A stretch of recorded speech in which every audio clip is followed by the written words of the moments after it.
você. Boa noite, irmãos.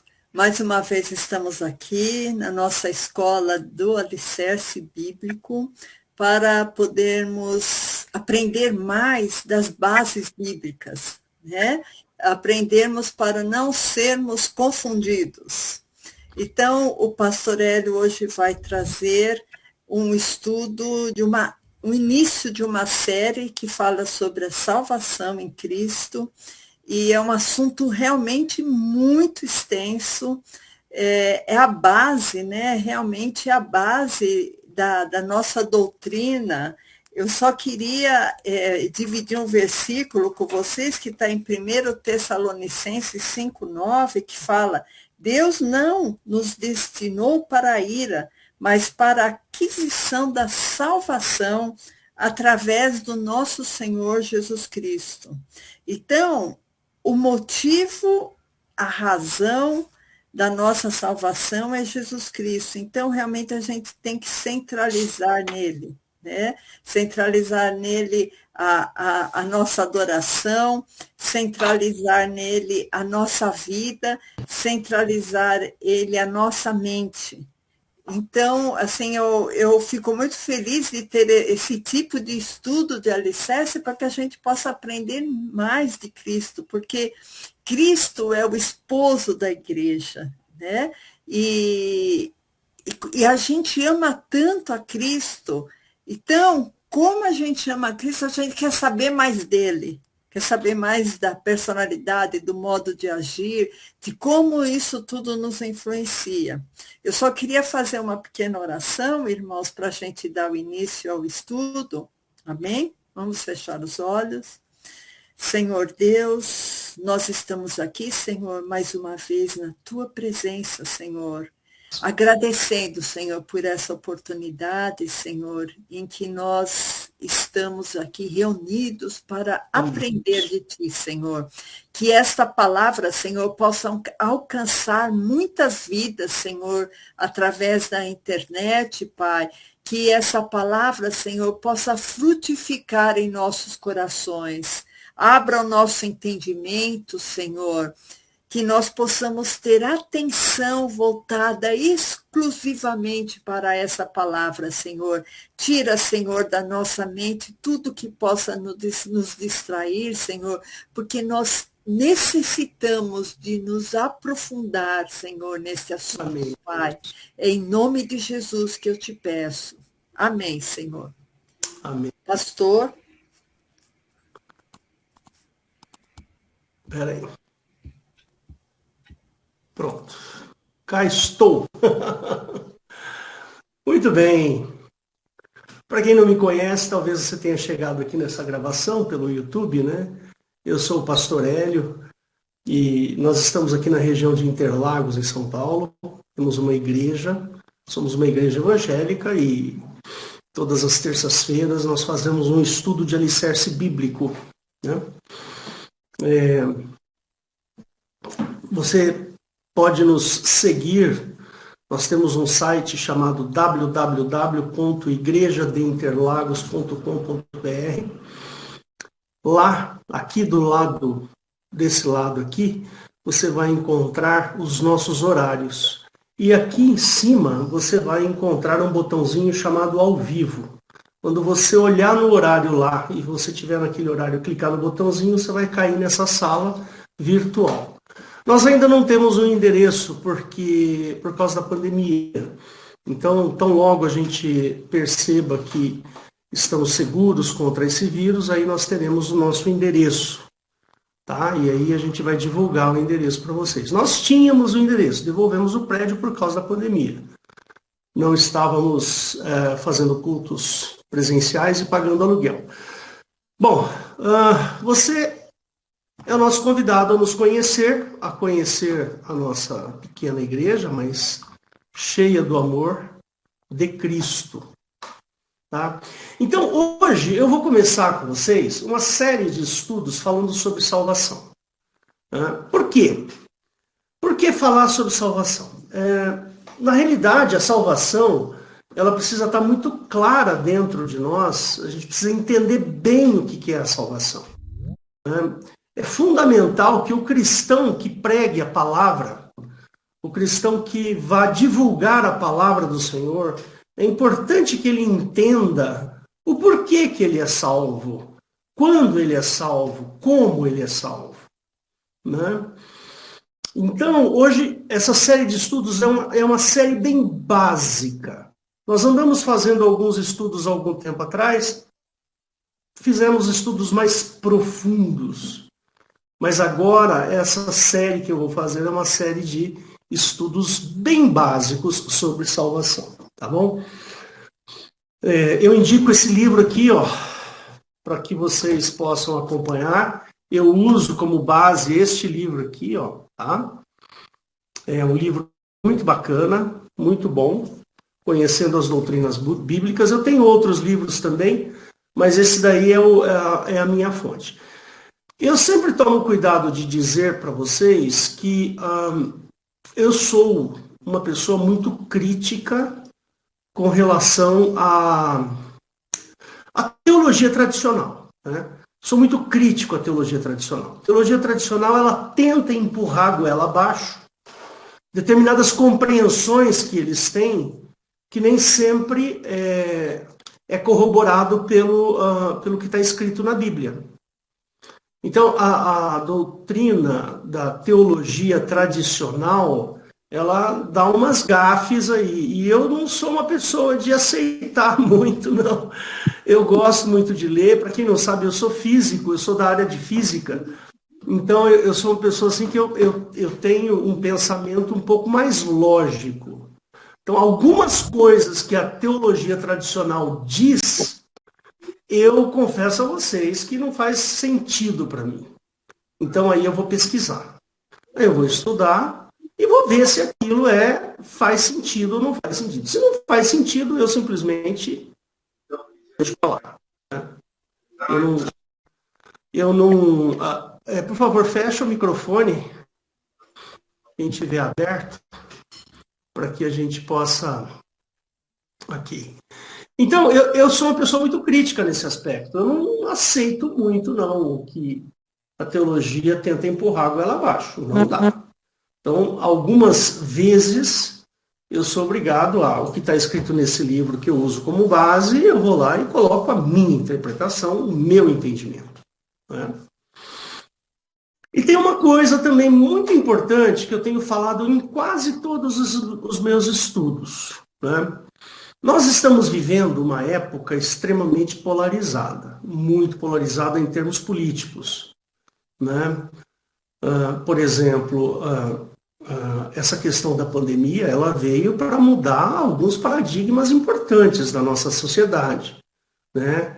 E o que eu tenho percebido, pelo que eu leio da Bíblia e pelo que eu vejo nas notícias, aonde eu me informo e tudo mais, eu estou vendo que o Apocalipse 13 está muito parecido, o que está acontecendo nessa sociedade está muito parecido com o que está acontecendo, com o que está escrito em Apocalipse 13. Então, lá em Apocalipse 13, tem uma palavrinha, num verso lá, que ele diz assim que o anticristo ele vai enganar. E eu sempre falo isso aqui para vocês, para as minhas ovelhas da minha igreja. Só é enganado aquele que não conhece o assunto. Então, por isso que nós estamos estudando a Bíblia, estamos estudando as doutrinas bíblicas mais importantes, para que no dia que esse sujeito aparecer, nós não seremos enganados.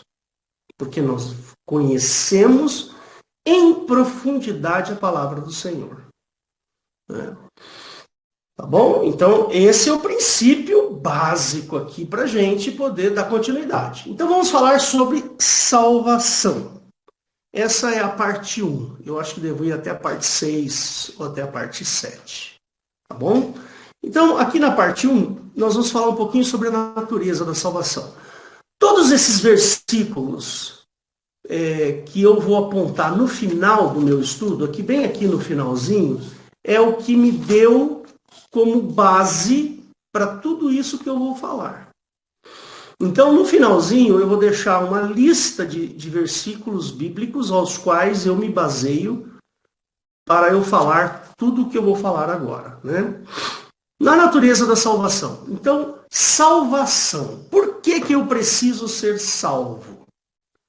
Qual é, vamos dizer, a condenação da qual eu devo ser salvo, né?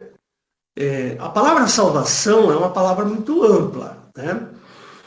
Agora, esta salvação ao qual nós estamos falando aqui é salvação de morte. Então, imagina uma pessoa que cai de um barco, ele cai no meio do mar. Então as pessoas vão e salvam aquele sujeito da morte, né? A salvação da morte. Então, nós precisamos entender bem isso. O que Jesus Cristo faz por nós é nos salvar da morte. Então, fique bem claro isso. Lembra que nos estudos anteriores que eu fiz com vocês, em várias ocasiões eu disse que a morte ela foi criada para aqueles que desobedecem à lei de Moisés. Ou desobedecem a Deus, que é o Deus do Velho Testamento. A lei de Moisés, ela é cheia de pragas, né? Então, depois você procura nos estudos anteriores, você vai ver lá em Deuteronômio,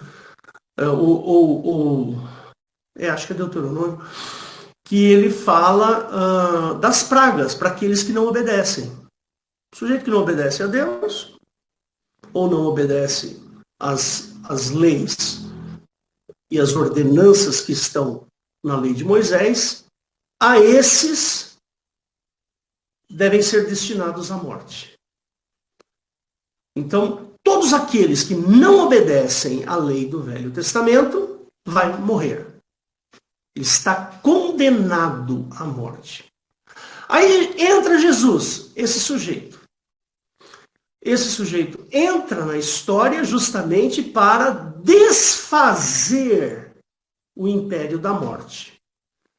O império da morte, nunca se esqueça, é a lei. Tá bom?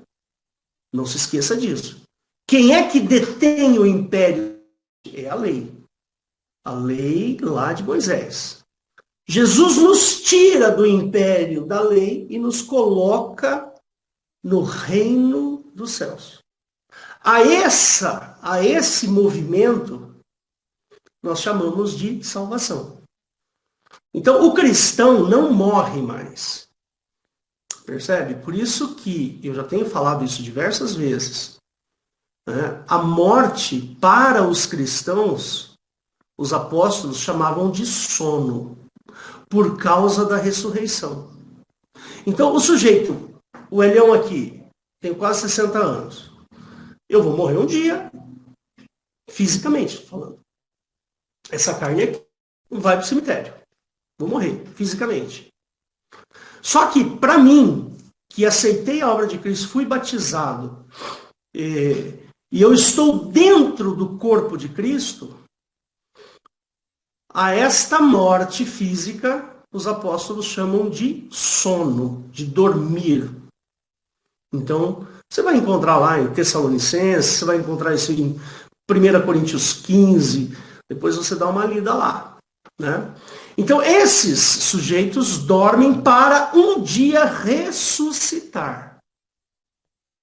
Então, vai ter um dia que o Senhor Jesus vai voltar e nós ressuscitaremos, ou seja, voltaremos à vida.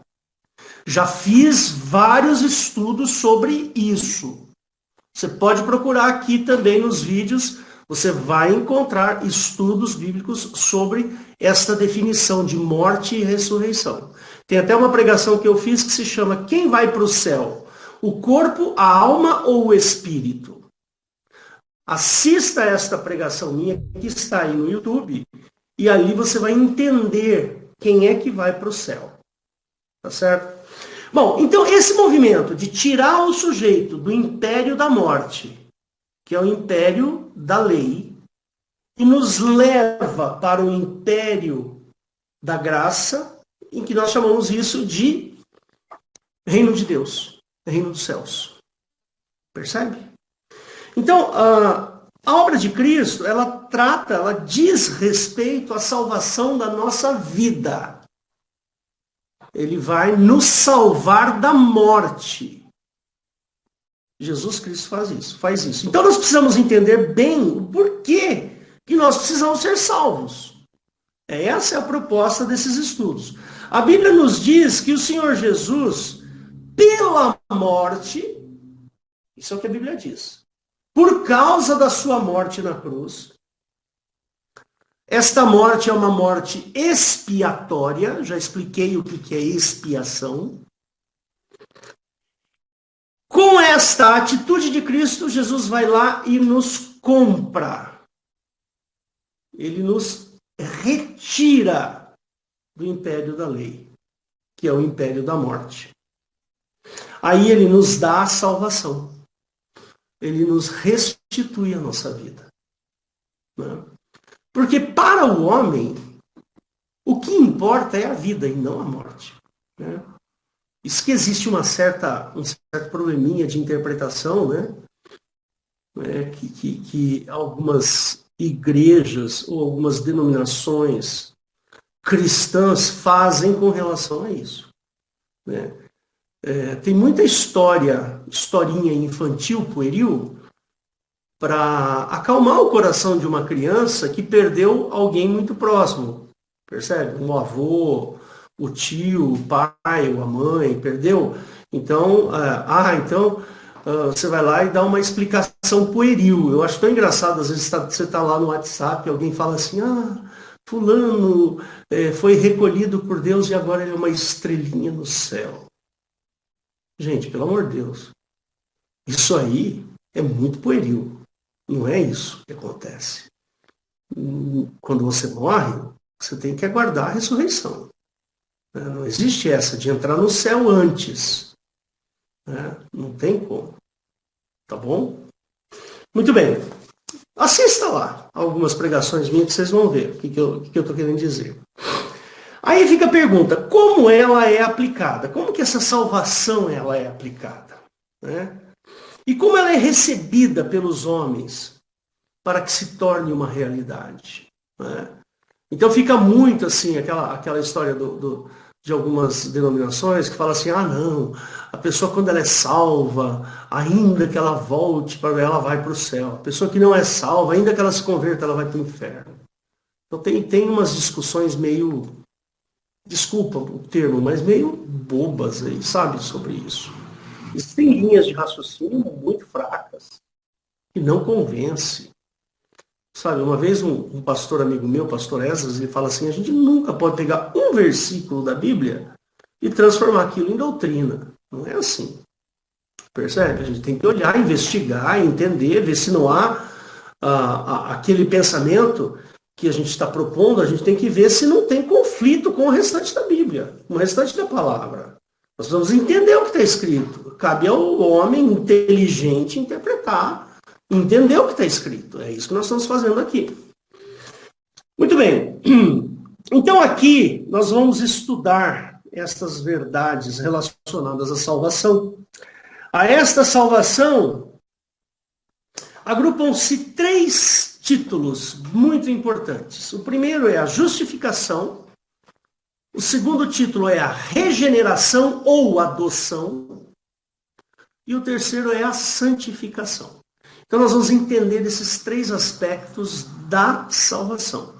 Uma salvação, ela só é plena, ela só é completa se houver justificação, regeneração ou adoção e santificação. Então nós vamos entender esses 3 conceitos, é importante.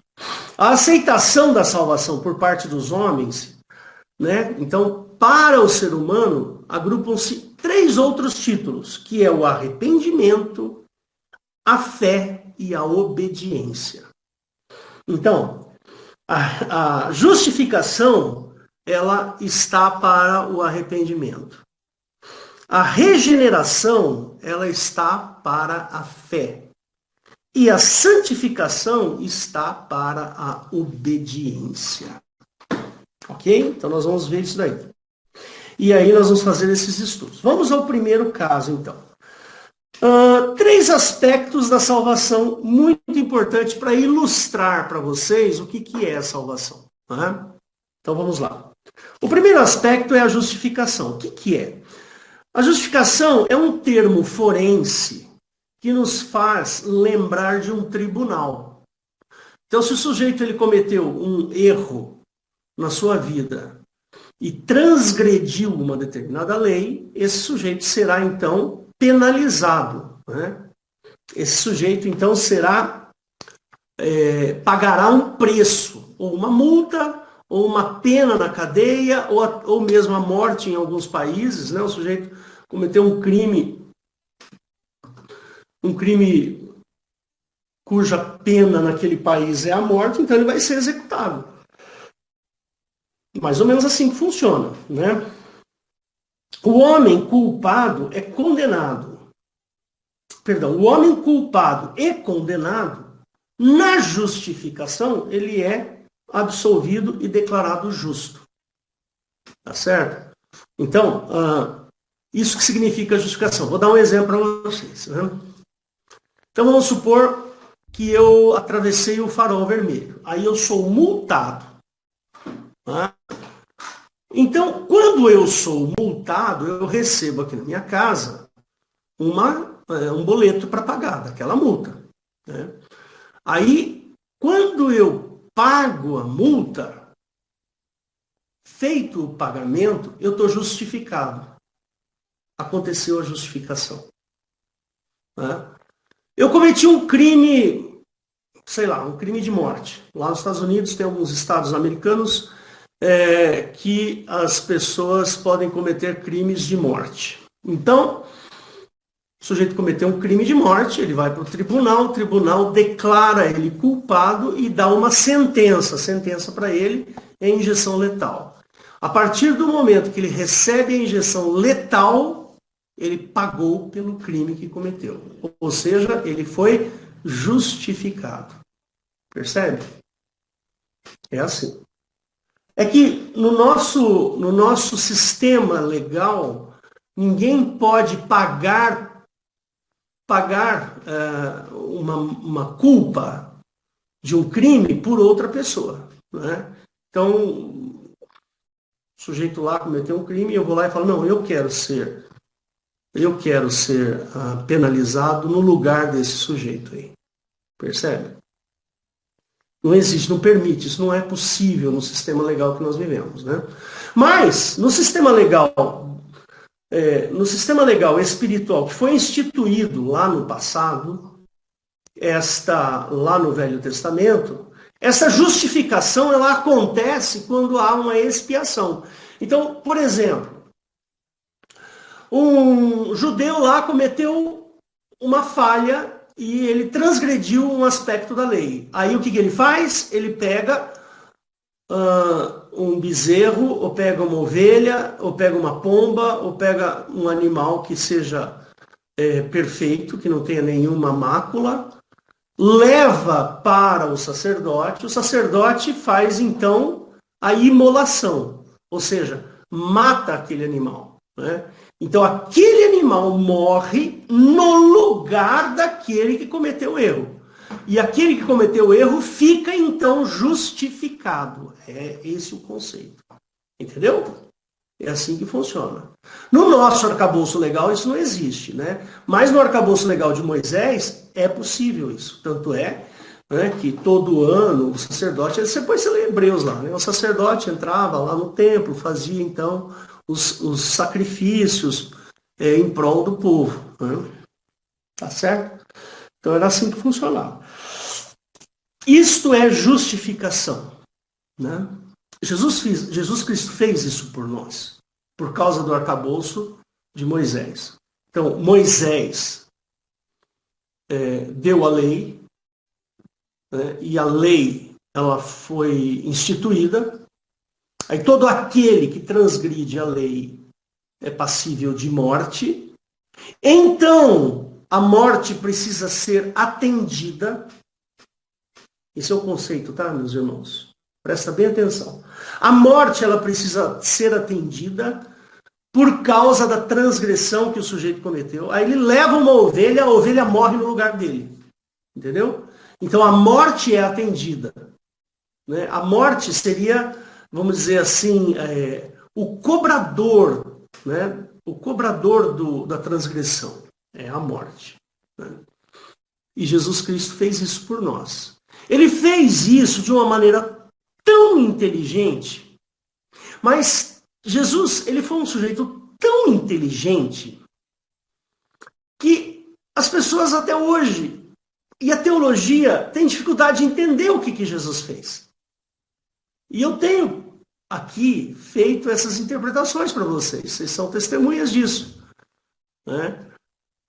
A obra de Cristo, ela não é só o pagamento do pecado. Né? A obra de Cristo não tem só o objetivo de saciar a morte. Entendeu?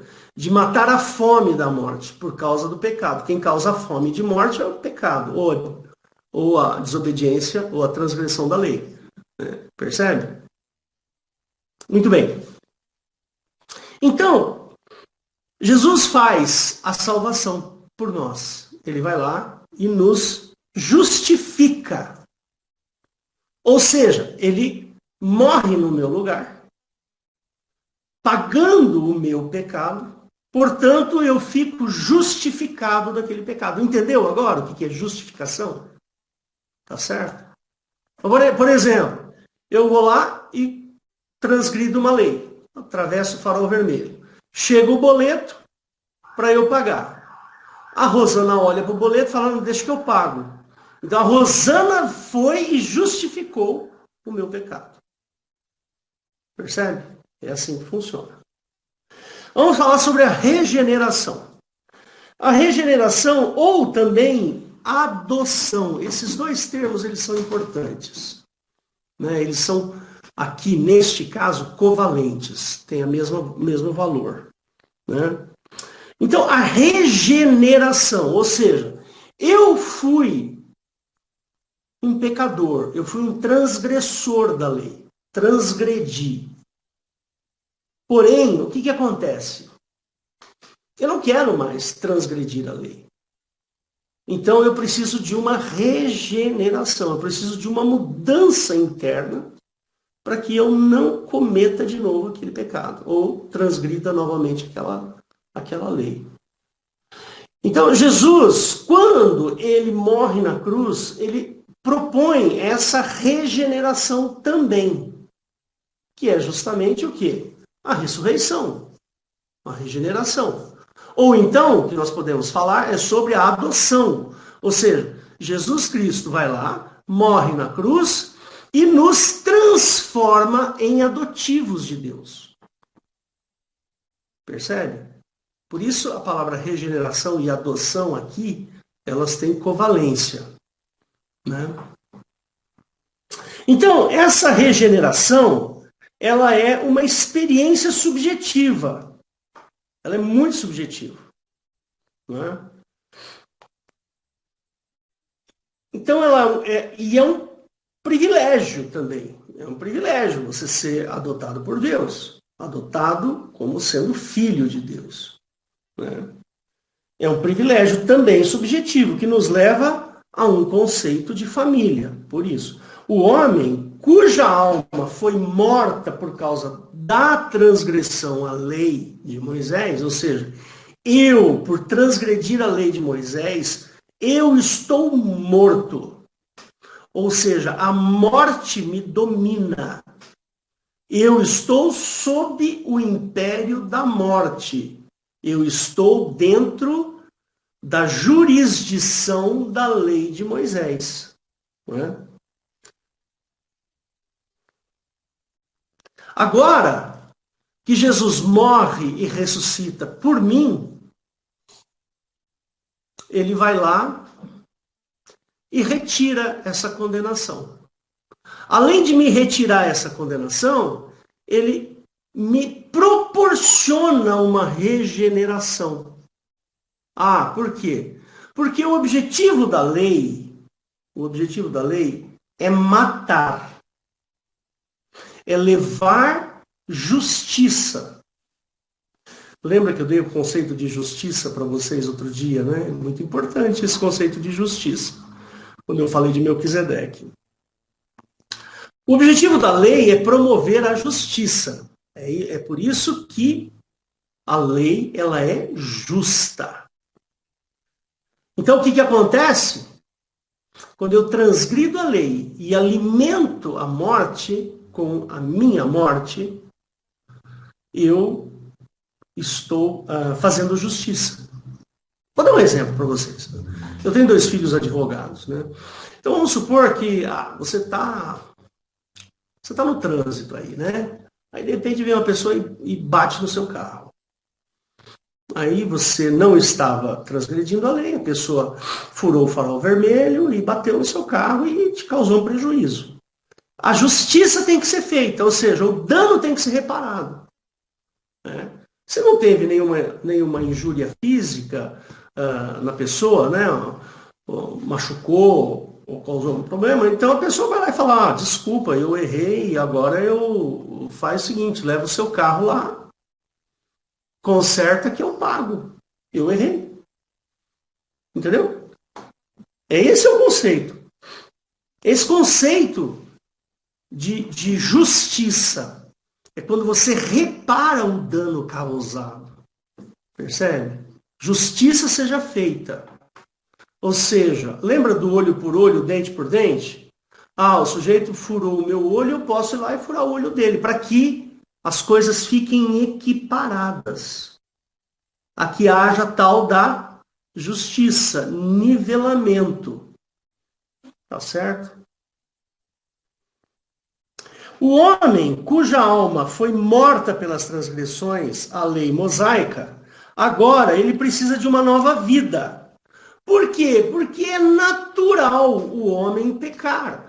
É natural o homem transgredir a lei de Moisés. Pecar é transgredir a lei de Moisés. Nunca se esqueça disso. Tá? Cuidado com o conceito de pecado. Dentro da graça, o pecado já não existe mais. O que existe é a intenção da maldade, ou seja, o praticante da maldade. Deus não se agrada daquele que pratica a maldade. Deus se afasta. Então não tem mais o conceito de pecado. Né? Jesus Cristo acabou com o pecado. O que existe agora, para quem está em Cristo, ou o cara faz o bem ou ele faz o mal. Se ele faz o bem, ele ama o seu irmão. É isso que a Bíblia fala. Né? Aquele que pratica o bem ama o seu irmão. Basicamente é isso. Ou seja, não precisa mais daquela justiça da lei de Moisés. Por quê? Porque o amor, ele cobre isso. Aquele que ama, quando vai fazer alguma coisa, vai fazer o bem porque ele ama. Então Deus está nele. Esse é o conceito no cristianismo, tá? Tem umas igrejas aí que falam, tem o pecado venal, tem o pecado capital, tem o pecado mortal, tem o pecado isso, pecado... Não, Jesus acabou com o pecado. O pecado não mais domina sobre vós. O império da morte foi desfeito. O que existe agora é o amor. Cristo ama. E nós devemos amar. Aquele que ama faz o bem. Aquele que não ama faz o mal. Aquele que ama e faz o bem se aproxima de Deus. Se reveste de Cristo. Aquele que não ama faz o mal. Ele fica longe de Deus e sem a roupagem de Cristo. É esse o desenho filosófico da obra de Cristo. Então, o amor, ele faz uma transformação na vida, o que a lei não fazia. A lei ela não tinha o poder de aperfeiçoar, mas o amor tem o poder de mudar o coração. O problema para Deus Pai de Jesus Cristo, é justamente o coração do homem ser transformado, regenerado. para que ele possa ser adotado. Deus não vai adotar pessoas que não o ama. Entendeu? Como é que nós demonstramos o amor? Demonstramos o amor para Deus. Como é que você faz essa demonstração? Faça o bem para o seu irmão. Quando você fizer o bem para o seu irmão, você está falando, Deus, eu te amo. Entendeu? É muito simples. Não tem muito segredo. Os caras aí complicam as coisas. Não sei por que complicar. Faz o bem. Ame a Deus. Busque a Deus. Percebe? O Espírito Santo está aí justamente para ajudar você a mexer no seu coração. Se o seu coração é mau, que é realmente, o meu é péssimo. Meu coração é podre. É nojento. Mas eu quero a transformação do Espírito Santo. Para Deus isso já é o caminho. Então, aos poucos, pela minha vontade de amar a Deus, porque eu amo a Deus, eu começo a fazer o bem. E quando eu começo a fazer o bem, pá! Acontece o quê? A transformação dentro de mim. Entendeu? É assim que funciona no cristianismo. Mas não é fazer o bem para os outros verem. Não. Ah, não, eu vou lá e dou uma comidinha pro sujeito lá, o sem teto, vou lá e compro um prato de comida bem gostoso, levo para ele, ele come, aí todo mundo vê, nossa, como ele é bonzinho, parabéns, ele, oxa vida, você é um homem de Deus. Sou nada. De jeito nenhum.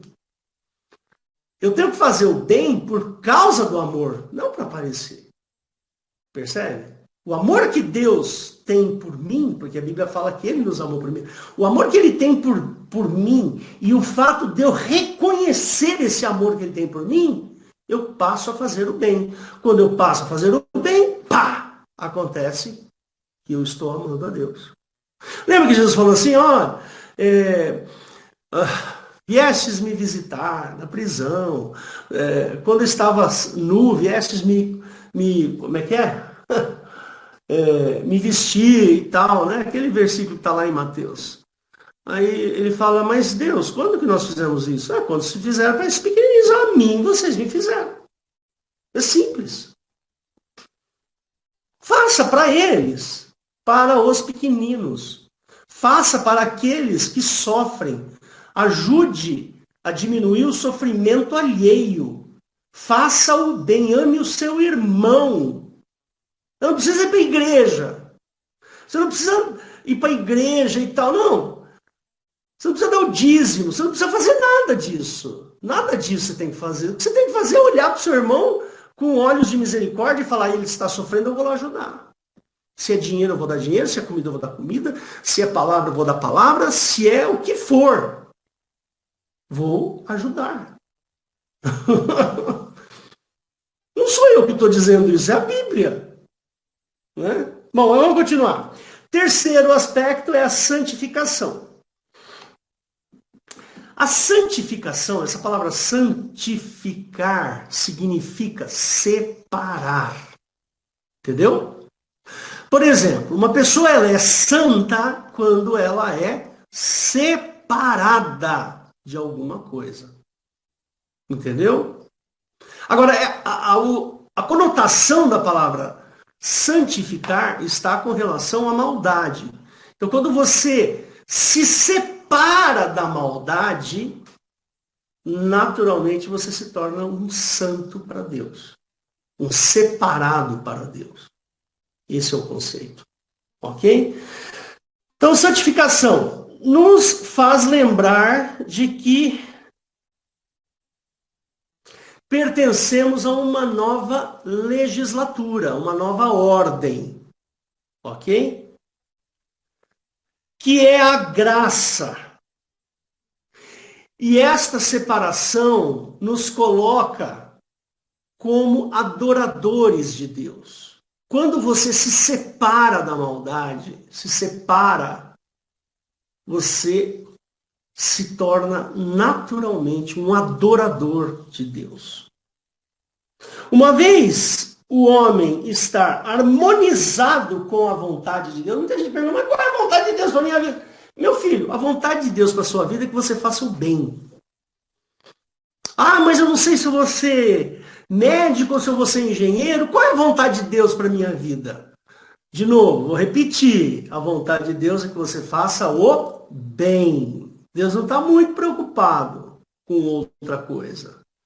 Evidentemente que porque eu amo a Deus, porque eu amo, eu sou um adorador, eu sou uma pessoa que cuido das coisas de Deus, Deus vai se importar comigo. Uma vez, deixa eu contar uma coisa para vocês. Uma vez, há alguns anos atrás, a minha filha do meio, a Raquel, o Daniel, acho que o meu filho mais velho, começou a namorar, eu não me lembro direito exatamente os detalhes e tal. Aí, acho que minha filha viu assim, puxa, o Daniel tá namorando e eu não tenho namorado e tal, não sei o quê. Aí ela veio conversar comigo, pai, eu acho que eu nunca vou casar não, sabe? Eu não vou arrumar um namorado, não... Eu falei, Raquel, você é uma mulher de Deus, filha. Você faz a vontade de Deus. Você acha que Deus não está preocupado com você? Você acha que Deus não está olhando para o seu futuro? Será que Deus não considera você uma preciosidade para Ele? Claro que considera. No momento certo, Deus vai trazer uma pessoa para você. E Deus fez isso. Ele trouxe. E hoje ela é casada. Casada e feliz. Percebe? Trouxe uma pessoa de Deus, um homem abençoado de Deus, uma pessoa que a ama, que cuida dela, percebe? É assim que funciona. Essa é a mente do Pai. A mente de Deus é desse jeito. Ele cuida de nós. Percebe? Nós somos filhos. Eu tenho filhos. Eu cuido dos meus filhos. Você acha que Deus não vai cuidar de mim? Ele mesmo fala lá, Jesus fala assim, vós que sois maus, dão boas coisas aos seus filhos, quanto mais vosso Pai Celestial. Vocês não dão pedra no lugar de pão e não dão serpente no lugar de comida. E Deus? Você acha que Deus vai fazer isso? Não. Deus ama. Então, uma vez o homem harmonizado com a vontade de Deus, ele passa a ser um adorador e um atuante na propagação do seu amor. O que Deus quer é que nós propaguemos o amor dele. Por quê? Porque o desejo de Deus é que todos cheguem à salvação. Essa é a vontade de Deus. E aí, e ele passa a ser um adorador atuante da propagação do seu amor. Ou seja, você passa a ser um servo de Deus, servir a Deus. Então, mas não é um servir, não é ser servo no sentido obrigatório, como se fosse algo ruim. Porque a gente olha um serviçal e fala assim, um escravo, e fala assim, nossa, esse cara sofre, ele tem que fazer coisas que não gosta, e que não sei o quê. E o patrão dele manda ele fazer coisas, e assim, não, Deus não age desse jeito. O servo de Deus é aquele que propaga o amor de Deus. É na propagação do amor. Né?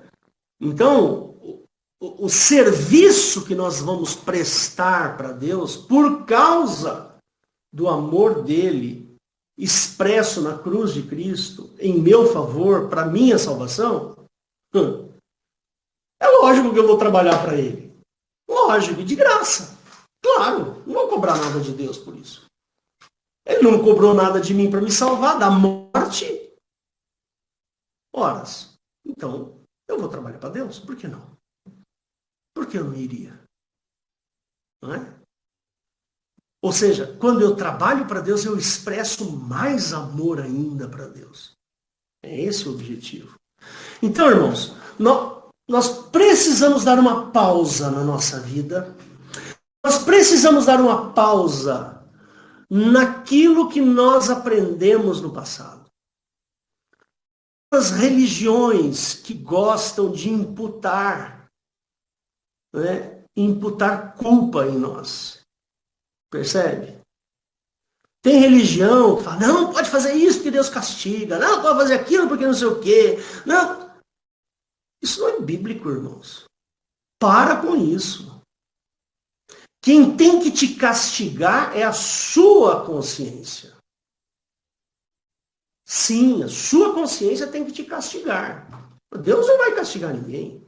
Jesus falou assim, eu não vim para condenar o mundo, eu vim para que o mundo fosse salvo. O objetivo de Jesus não é levar você para o tribunal e falar, pô, eu morri por você e você faz uma barbaridade dessa comigo, cara?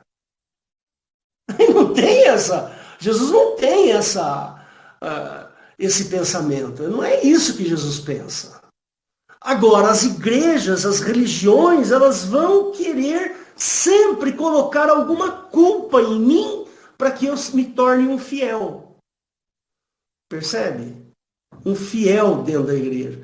Então as igrejas cobram o dízimo. Você tem que dar o dízimo, porque se você não der o dízimo, as portas não sei o que, do céu e não sei o que. Como é que é? O devorador. Papapá. Não existe isso. Acabou. Jesus acabou com a lei do Velho Testamento. Então você não tem que dar dízimo coisa nenhuma. Entendeu? Está errado pedir dízimo. Dízimo é lá do Velho Testamento, é da lei do Velho. Nós não estamos mais no Velho, nós estamos no Novo. Se você tiver que dar dinheiro para a igreja, você vai dar porque você ama a Deus. Não é porque existe uma lei mandando você dar.